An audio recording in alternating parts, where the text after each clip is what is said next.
Welcome everyone to another College Factory workshop. I am Coach Akash, the lead test prep coach here with College Factory, and today our topic of discussion is going to be the SAT. So in this workshop, we're going to be covering a number of different subtopics. We're going to start with a basic overview of the exam. We're going to talk about how to decide on a test date, how long you should expect to study in order to achieve your goal score, what goal setting looks like in the context of the SAT, and then we're going to talk about College Factory's SAT test prep programs, Magoosh as an online resource, and other online resources which are available to you for free. Now, starting with a basic overview of the SAT has three sections: an evidence-based reading section, a writing section, and a math section. The evidence-based reading and writing sections together form one score with a minimum of 200 to a maximum of 800, while the math section has a separate score, again on a scale from 200 to 800, which means your total score range is going to be between a minimum of 400 to a maximum of 1600. Now, an important thing to keep in mind is that there is no penalty for wrong answers. So, if you find yourself at the end of a section on the SAT and you haven't answered all the questions and you don't think you're going to have time to answer all the questions, it is a good idea to go ahead and bubble in some answer or another for all of the questions that you're not going to be able to actually answer after reading and thoroughly engaging with them, just to give yourself some chance of getting the right answer. Um, a 1 in 4 chance, 25% obviously higher chance of getting the answer correct than just not answering it altogether. So you want to make sure that you put in some answer for every question. So for a basic overview of the SAT reading section, this section contains 52 multiple choice questions. You're going to have 65 minutes to answer those questions.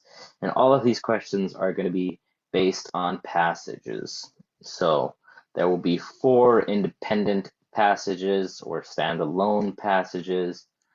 And there are going to be 2 paired passages which are going to be related to each other in some way or form. Most likely, they're going to be centered around a similar topic or theme, with each of the passage authors presenting maybe a slightly different perspective on the subject, and then you're going to be asked maybe to compare or contrast the two passages, or to think about how the one author might respond to the other, or something of that nature. So following each of these 4 passages, or following the 2 paired passages, there will be 10 to 12 questions associated with each of these. Some passages may incorporate figures. These are going to be your data interpretation questions. So you may have some questions asking about figures that are associated with the passages. And this is one way in which the SAT differs from the ACT. The ACT is a little bit more distinct between its sections, so it's going to keep data interpretation pretty much to just the science section of that exam. But the SAT, since it doesn't have a science section, is going to be testing you on your data interpretation skills through other sections. So you'll see even within the content of the SAT reading section that you may have some science passages in addition to your history and social studies passages and your literature passage. So there's a little bit of a crossover between topic categories, I guess you would say, within the SAT. There are 8 question types within the SAT reading section, which I can share a link with you for. I'm not going to waste time going over that in a lot of detail in this more broad overview, but if you want more information on the question types within this section, feel free to comment in the comment section below or shoot me an email at the email address, which I should have shared later in this presentation.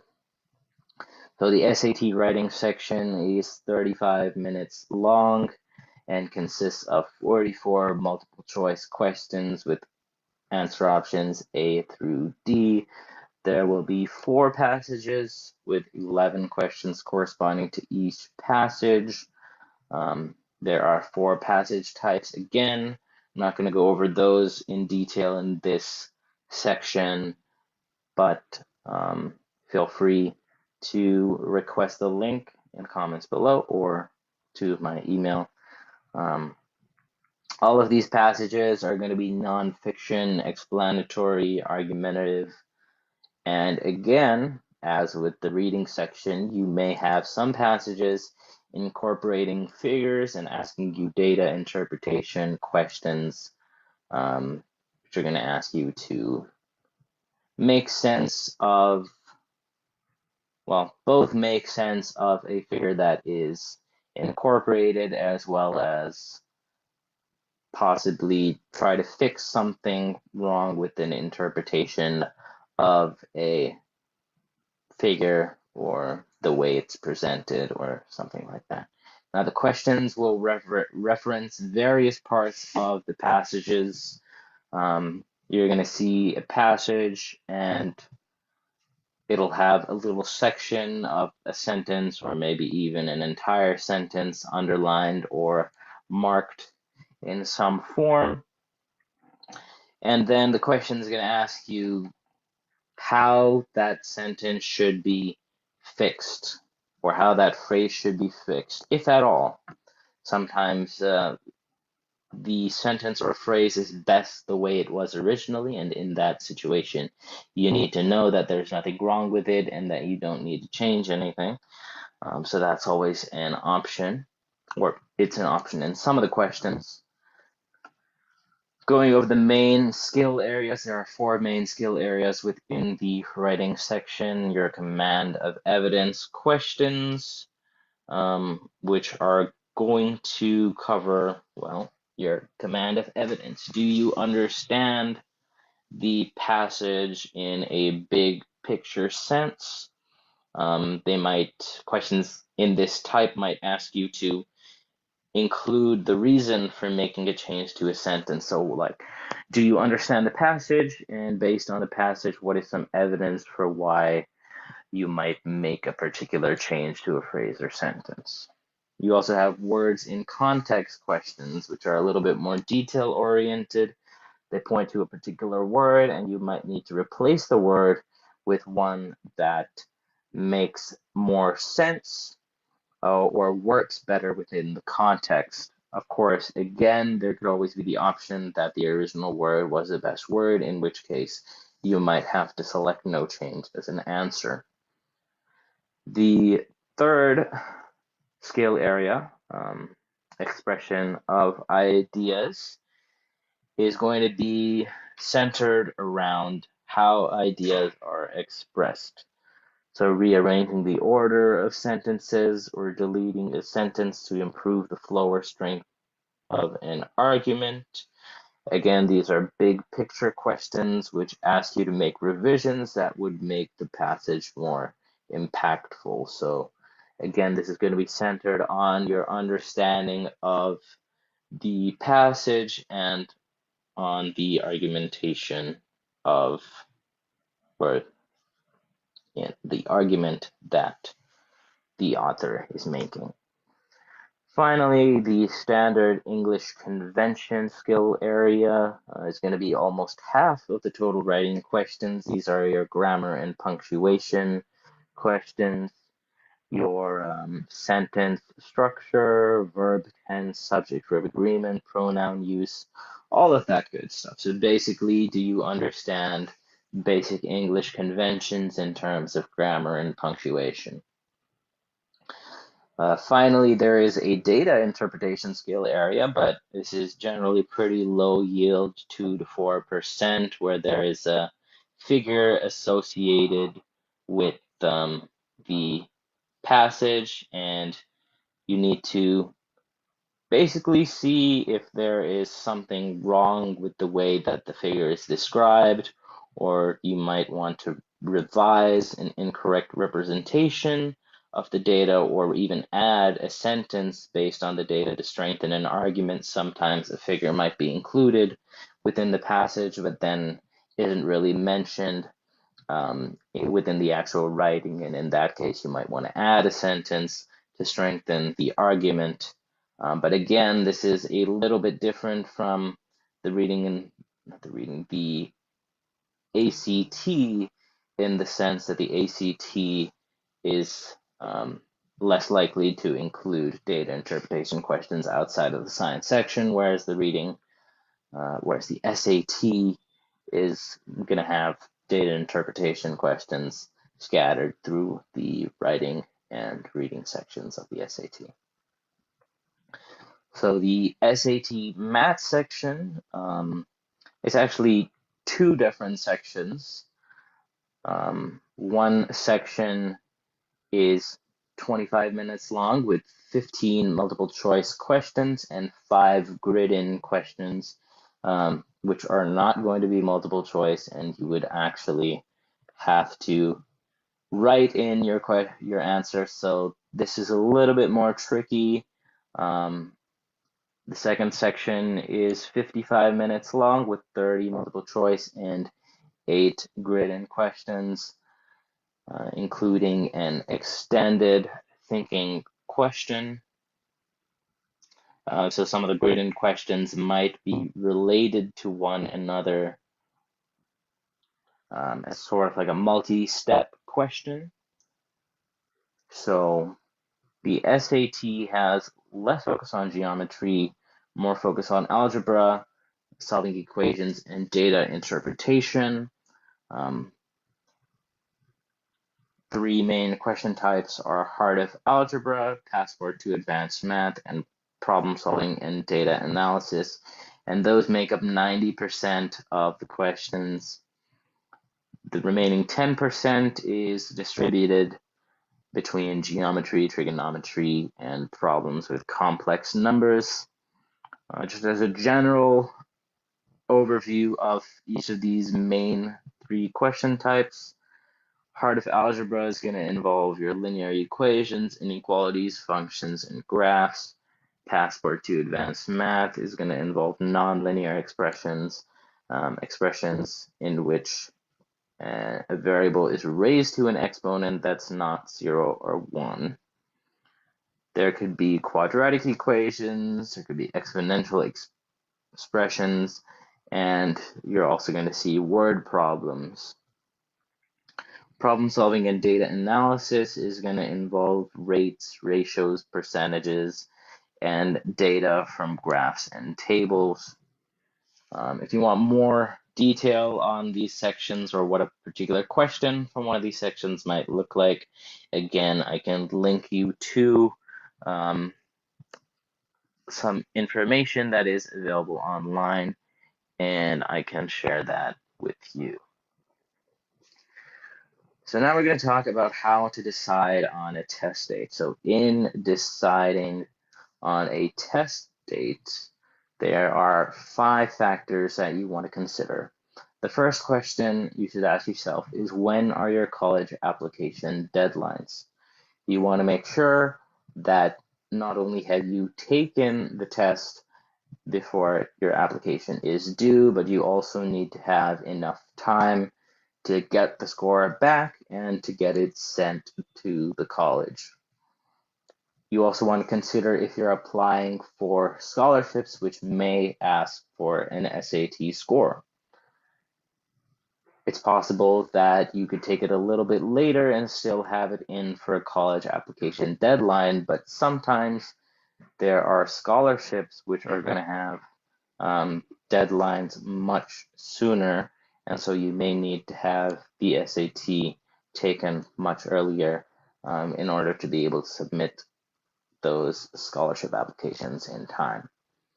You also want to consider if you want to take the SAT more than one time. Maybe you just want to start off with some base level of preparation, see how things go, and if they don't go maybe as well as you'd like, maybe you're thinking that you'll buckle down even more or study even harder and then take it again. And in that case, you want to make sure that you have enough time not to take back-to-back tests on back-to-back dates, because you want to have enough gap between the two dates to study properly. You also want to think about what your other obligations, responsibilities, or commitments are outside of studying for the SAT. There's a chance that you'll be busy with other things, and you want to make sure that you're not overcommitting to SAT test prep, because then you probably are not going to be able to keep up with the pace that you set yourself, and then you'll fall behind on that test prep plan, and nobody wants that to happen. Finally, you want to think about how much study time that you will realistically need in order to achieve your goal score. And so that's what we're going to talk about next. So how long should you expect to study? There's a few questions to ask yourself here. The first is, what is your starting score? So you want to take a diagnostic test at some point just to figure out where you're starting. Then you want to consider, what is your goal score? So maybe there's a particular college or college program you want to get into, and in order to get into that program, you need to have a particular score. Well, that's going to be your goal score. And then you want to think about how much gap is there between the two, and based on that, you can get a general idea of how many hours you might need to study in order to improve your score by that number of points. So based on an online resource that I found, this is the general breakdown of how many hours you may need to study in order to see this much improvement in your SAT score. So moving on to goal setting. Setting a goal requires you to answer 4 questions. First, what is your goal score and how much do you need to improve to achieve it? So again, that's kind of centering around these 3 questions, trying to get an idea of how much time you need. Right, how much time do you need to achieve this score? But then you need to think about how much time do you have to achieve the score, and that's where you start thinking about your other obligations, responsibilities, and commitments. Okay, well, I need this amount of time, but do I really have that amount of time? And finally, and probably most importantly, you need to answer the question, why do you want to achieve this goal score? Is there a college you really, really want to go to? Is there a scholarship that's really, really important to you? You need to have a why beyond just getting a score on an exam, because for most people, it isn't the score that's so important, but what the score can bring them. So you want to make sure that in your mind you have a strong reason that is motivating you to study for your exam. For example, you might say, my goal score is 1200 and I need to improve 100 points to achieve it. I expect this based on this score scale here to maybe take me around 40 hours to accomplish. I have 2 months to achieve this score. This means I will need to spend about 5 hours a week studying. I want to achieve this score because it is a competitive score at a given college or a given program within a given college that I will be applying to. Now, breaking up the goals or the goal into parts like this can help you decide if it is a reasonable goal and help you internalize the motivation to achieve the score. So College Factory's test prep programs. Obviously, studying for the SAT and the ACT is very time consuming, and if you don't have someone who can help you, it can become very overwhelming very quickly. And so that's where College Factory steps in. We have 3 different length programs that we're offering: 4-week, 8-week, and 12-week, which are intended to help you with your SAT and ACT prep. Now, obviously, if you don't want to commit to something that long term, there's also an option to just meet one-on-one with a coach, however many times you need, and you can work through that model as well. But if you want something a little bit more structured and a little bit more long-term, you can join an official program. Now, we are actively recruiting new students into our program, so if you are interested in becoming a test prep student, please reach out to me at this email here, akash@collegefactory.org. And again, if you have any questions about anything I mentioned earlier in this presentation or any link that you'd like me to send to you, please feel free to shoot me an email. So Magoosh, as an online resource, has assignments which our coaches can assign to you individually if that's something you would like. And you and your coach together can determine which areas of your test prep need the most work. There's also a Magoosh app, which you can study using your mobile device. So if you have some spare time here and there, you can just pull out your Magoosh app and look at some questions briefly, or maybe watch a short video, or flip through some flashcards. Just making sure that you're engaging with your test prep on a regular basis to keep your brain within that kind of SAT mindset and keeping you moving and your progress building. There are also other online resources available. The College Board website has 10 official practice tests available, which are official exams, so those are going to be your best source of practice exams. There are also official sample questions on the College Board website, so math, reading, writing, and this could be used as a way to kind of diagnose your level of preparedness for a given section, if you don't want to take a full diagnostic test, just to get a feel of where you are within each section. With the SAT, one of the big benefits is that you have Khan Academy available to you, and Khan Academy has a lot of SAT material, videos, and things like that, which can help you with content review. So this is something that you can utilize if you feel like you need work with the content review. But again, Magoosh is a great source for that as well.